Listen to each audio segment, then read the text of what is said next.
இந்தியாவில் அடுத்த 20 ஆண்டுகளில் புற்றுநோயால் பாதிக்கப்பட்டவர்களின் எண்ணிக்கை அதிவேகமாக உயரும் என சுகாதார நிபுணர்கள் எச்சரித்துள்ளனர். இந்திய பன்னாட்டு சுகாதார குழுமமான அப்பல்லோ மருத்துவமனை குழுமம் கடந்த மாதம் வெளியிட்ட ஆய்வு அறிக்கையில் தெற்காசிய நாட்டை உலகின் புற்றுநோய் தலைநகரம் என குறிப்பிட்டுள்ளது. இந்தியா முழுவதும் ஒட்டுமொத்த சுகாதாரம் குறைந்து வருவதற்கான ஆபத்தான அறிகுறியை இந்த ஆய்வு வெளிப்படுத்தியது. கடந்த 2020ஆம் ஆண்டில் சுமார் 1.4 மில்லியனாக இருந்த வருடாந்திர புற்றுநோய் பாதிப்பாளர்களின் எண்ணிக்கை 2025ஆம் ஆண்டில் 1.57 மில்லியனாக உயரும் என இந்த ஆய்வில் கணிக்கப்பட்டுள்ளது.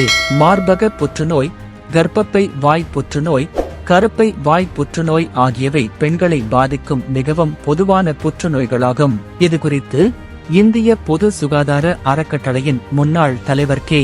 ஸ்ரீநாத் ரெட்டி கூறுகையில், புற்று நோயாளிகளும் உயிரிழப்புகளும் அதிகரித்து வருகின்றன.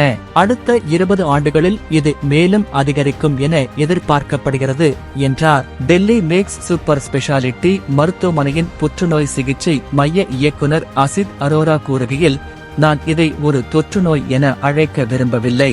ஆனால் 2020 உடன் ஒப்பிடும்போது 2040க்குள் புற்றுநோய் பாதிப்புகள் இரட்டிப்பாகும். அவற்றில் பலவற்றை தனிப்பட்ட, சமூக மற்றும் அரசு மட்டங்களில் தடுக்க முடியும். ஆனால் எதையும் செய்யாவிட்டால் ஒரு சமூகமாக நாம் பெரும் விலையை செலுத்த வேண்டியிருக்கும் என தெரிவித்துள்ளார்.